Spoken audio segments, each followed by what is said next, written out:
Mes amis, bienvenue à nouveau à la web, télé et radio de Michel Duchesne, moi-même. C'est avec plaisir donc que nous continuons dans la suite logique de ce que nous avons commencé antérieurement, soit des idées pour le Québec.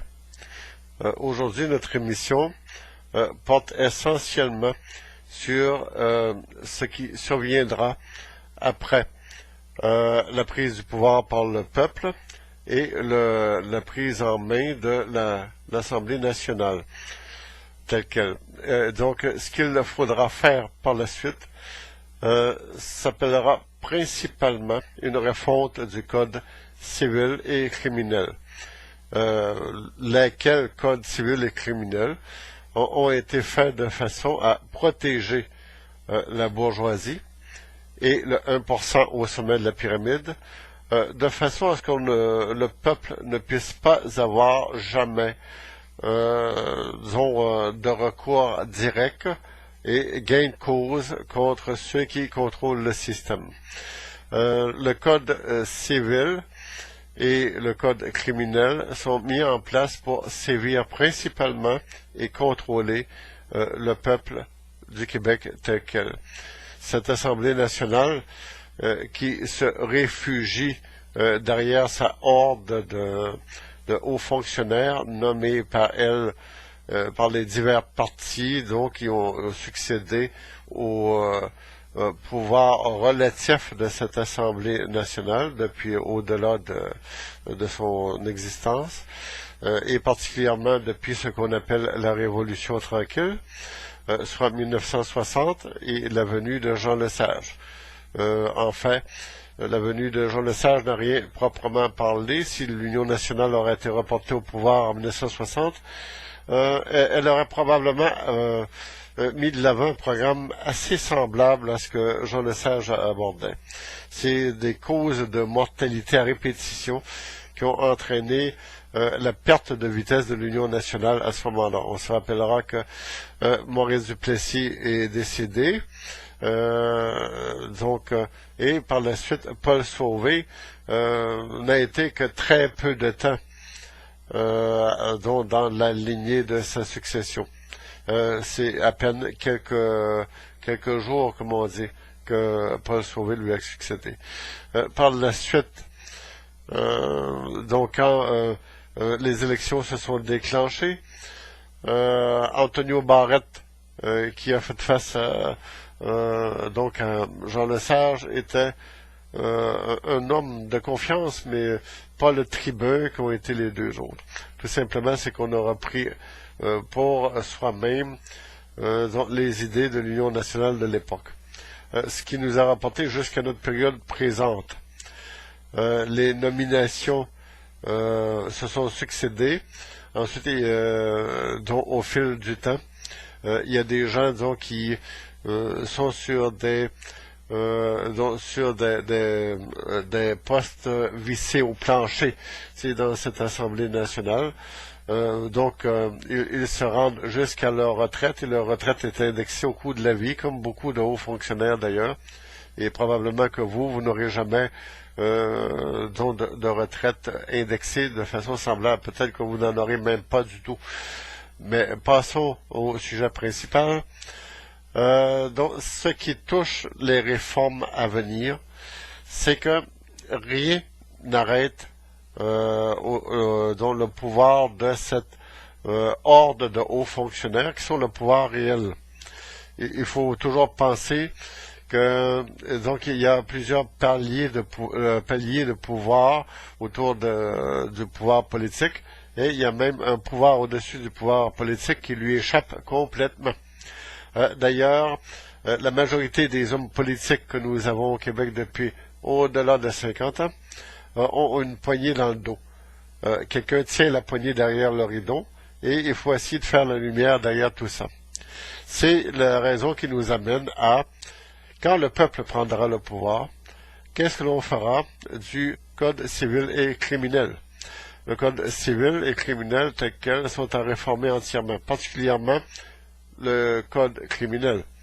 Ce n'est pas pour rien qu'on a éliminé dont la peine de mort de nos codes criminels, soit au Canada et au Québec, c'est qu'on a quelque part voulu se protéger au sommet de la pyramide d'une révolte quelconque du peuple. Donc, il n'y a rien qui prévaut dans l'actuelle Charte des droits et des libertés au Canada, la Charte canadienne des droits. Il n'y a rien qui prévoit le recours à la désobéissance civile et le droit aux citoyens et citoyennes de se révolter pour chasser une tyrannie.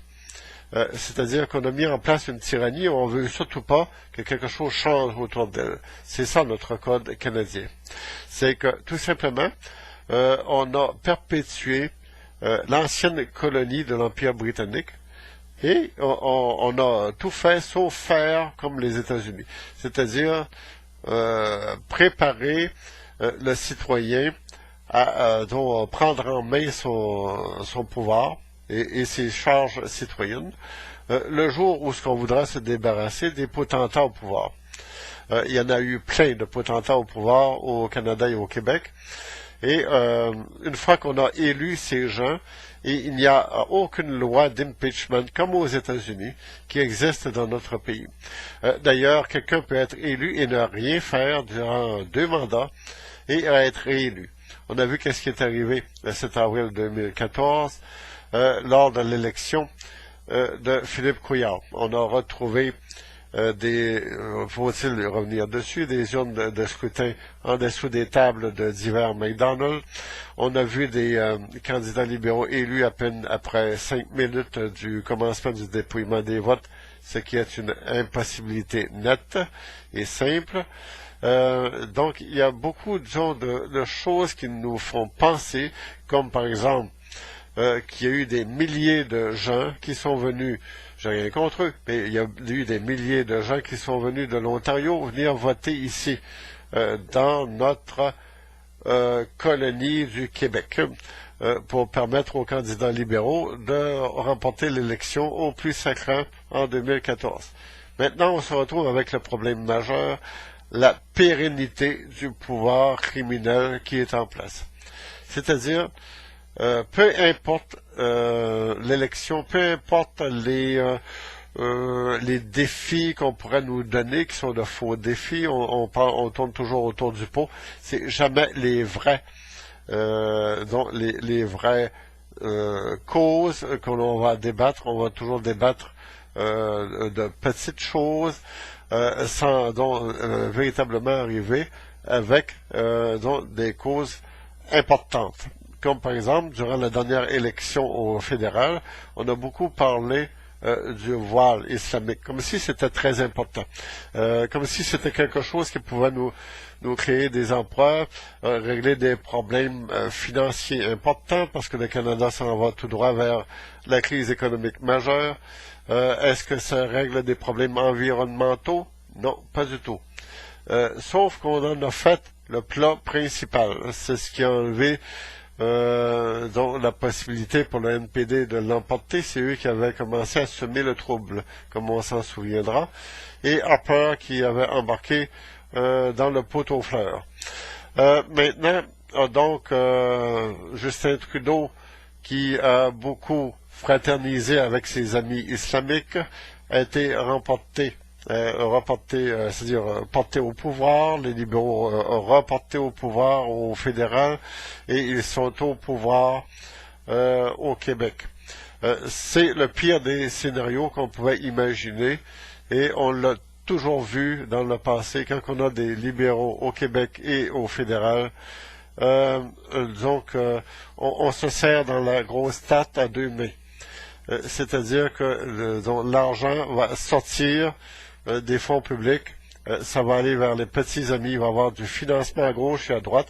Déjà, on cherche par tous les moyens à flouer le Québec, et flouer la population québécoise, et essayer de les noyer dans une mer d'immigration. La mer d'immigration qu'on se prépare à avoir, c'est on s'apprête à accueillir minimum 25 000 immigrants venant de la Syrie et de l'Irak. Et on sait qu'au travers de tous ces gens-là, et malgré les contrôles qu'on dit vouloir tenir, et on peut prétendre ce qu'on veut, donc, il n'y aura pas de terroristes parmi eux, mais on voit qu'est-ce qui arrive en Allemagne présentement. Ils ont même pu emmener avec eux leur drapeau de l'État islamique. On a saisi des armes, des caisses d'armes en Grèce. Donc là, l'enquête est menée pour savoir d'où ça vient, mais c'est des armes de fabrication russe et américaine. C'est assez intéressant de noter qu'ils passent toujours par des intermédiaires pour acheminer vers l'État islamique les armes, et maintenant ils veulent les faire entrer en Europe. Plus tard, bien, je suppose qu'on va les faire entrer au Québec et au Canada, une fois que Justin Trudeau aura serré la main à quelques centaines d'islamiques qui ont passé la frontière en douce, et par la suite feront venir leurs familles, parce que on voit juste des hommes, pratiquement parlant, dans 75% des cas. On dirait qu'ils ont laissé derrière eux leurs femmes et leurs enfants.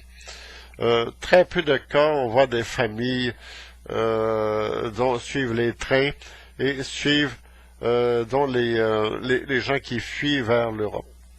Alors donc, on parle du code criminel et du code civil. Une fois qu'on aura été envahi ici, dans quelques temps, surtout à partir des fêtes qui viennent, rien ne va, autrement dit, venir nuire à ces deux administrations. Il n'y a rien pour permettre aux citoyens de les faire mettre dehors. Ils vont au-delà de leur mandat. On voit que Couillard n'a rien fait du tout au Québec pour véritablement améliorer la situation. Ça se dégrade. Vous savez, le mythe du gouvernement libéral qui est très propre et très correct en économie, elle s'estompe, cette image.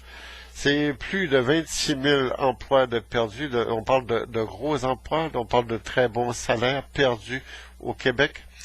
On peut même penser à 30 000 emplois et plus si on recoupe un peu plus davantage en province. Si on pense à des multitudes de petits emplois au salaire minimum créés à temps partiel, donc on peut faire fausser les chiffres comme on veut. On l'a vu avec l'administration américaine.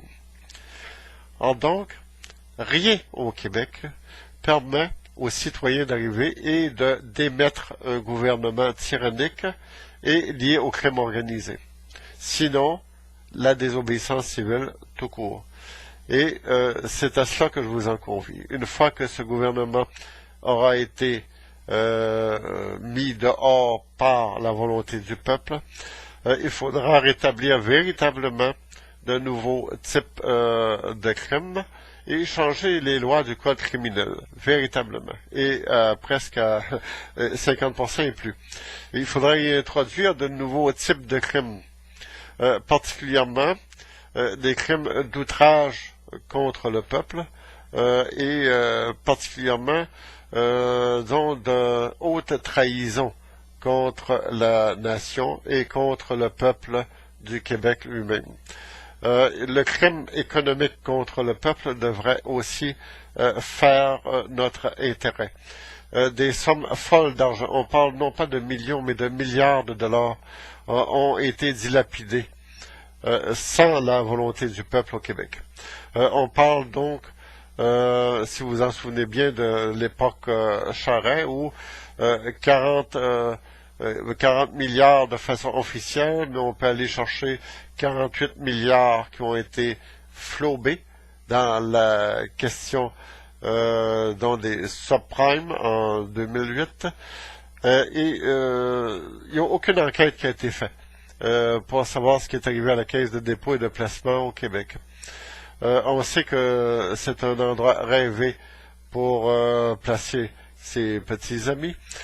Particulièrement, c'est le rêve des banquiers d'occuper un poste de direction à la Caisse de dépôt et de placement, chose qui est arrivée. L'Hydro-Québec, comme on le voit, on veut à tout prix la privatiser. On se doit de parler justement de ces lois et de ces décisions prises au-dessus de nos têtes. Quand viendra le temps de bouger, il faudra tenir compte de toutes ces lois qui ont été prises et faites et toutes ces décisions prises au-dessus de nos têtes sans notre consentement et sans notre consultation. Ce sont des dictats.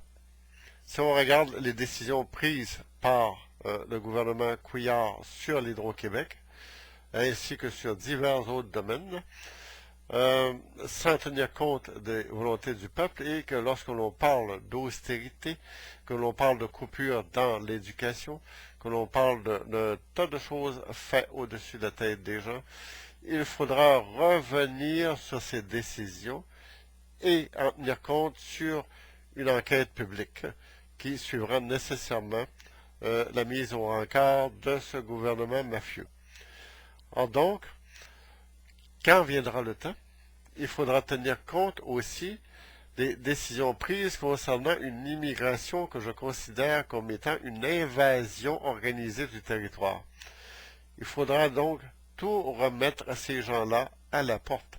On parle de tous ces immigrants qui vont nous envahir, et sans notre volonté, sans les institutions et les organisations, sans la logistique capable d'accueillir ces gens, tous ces coûts, ces millions et ces milliards que ça va nous coûter, on peut reprendre par la suite en prenant la mainmise sur nos institutions, sur notre gouvernement, notre Assemblée nationale. On peut décider de donner un billet de retour à ces gens-là et en faisant une bonne et sérieuse enquête sur les raisons qui ont fait venir ces gens-là ici. En fait, c'est l'organisation de melting pot à l'américaine de façon à noyer la nation québécoise dans un océan anglophone, un océan ethnique, avec une religion, l'islam, qui va se donner des droits plus élevés que l'ensemble de la population. On n'a qu'à regarder ce qui se passe en France, ce qui se passe en Allemagne et un peu partout où on a laissé venir ces gens, leur ont donné des droits, ils ont empiété sur ces droits et ils ont fait en sorte, lorsqu'ils ont été suffisamment nombreux pour demander que leur religion, que leurs droits soient davantage respectés que les nôtres, d'aller chercher plus de prérogatives, plus de droits que jamais les Québécois en auront. À un moment donné, ils vont faire abolir des choses, des coutumes, des valeurs au Québec que nous sommes attachés. Nous avons qu'à penser à nos fêtes, la fête de Noël, nos musiques, notre musique religieuse, nos institutions religieuses. Pourquoi pas, c'est vrai qu'ils l'ont peut-être enlevé, le crucifix à l'Assemblée nationale, c'est une coutume qui est là et depuis longtemps. Elle date depuis l'instauration de cette même Assemblée nationale. C'est comme qui dirait un bien collectif. Donc c'est un bien culturel. De même que l'ensemble des églises sur notre sol est un bien culturel. Il remonte à l'organisation parfois de la Nouvelle-France. Et c'est une partie de notre héritage culturel. Donc on va le laisser aller sur la première vague d'immigration islamique qui va s'installer chez nous. Ce qu'il faut noter, c'est que lorsque nous refonderons notre code civil et criminel, nous devrons tenir compte des décisions des gouvernements antérieurs ainsi que du vol collectif qu'ils ont fait au niveau du trésor public ainsi que des biens collectifs pour permettre à des individus venus d'ailleurs d'avoir plus de droits que les nôtres. Ceci dit, on sera à même de réformer notre code criminel pour y intégrer des lois d'atteinte au patrimoine. nationale, donc des lois qui porteront sur le vol de propriétés culturelles, ainsi que la destruction de notre héritage collectif. Donc, pour ceci, il y aura des responsables qui devront payer. La peine capitale donc pour des crimes commis contre le peuple en général devra s'instituer comme étant, punissable des pires, des plus grandes pénalités possibles. Nous parlons d'instituer, lorsqu'il s'agit d'un vol sérieux, donc on parle de milliards de dollars. Vous savez que c'est du temps de vie, hein, un temps de travail. Lorsqu'on évalue des milliards de dollars, ça représente beaucoup de vie et beaucoup de temps de travail. Lorsque c'est un gouvernement qui pille les richesses de tout un peuple, on peut rétablir facilement la peine de mort pour des crimes commis sur le dos de tout un peuple. Donc, si on va plus loin, le simple fait de baisser la valeur et la qualité des services au niveau de notre système de santé va entraîner nécessairement des pertes de vie dans notre système de santé, et on le voit très bien. Baisser la valeur des soins donnés aux personnes âgées va baisser le nombre d'années qu'ils ont à vivre. Donc ça devient donc des crimes contre l'humanité. Parce que on n'a pas à payer davantage pour des choses qu'on a toujours payées par nos taxes, nos impôts. Ceux qui commettent des crimes d'outrage au peuple, des crimes de vol, non seulement de services, mais de biens collectifs, ces gens-là devraient normalement avoir, sinon une peine très sévère, du moins une peine d'emprisonnement très élevée. On pourrait même aller jusqu'au bannissement tout court de certaines personnes.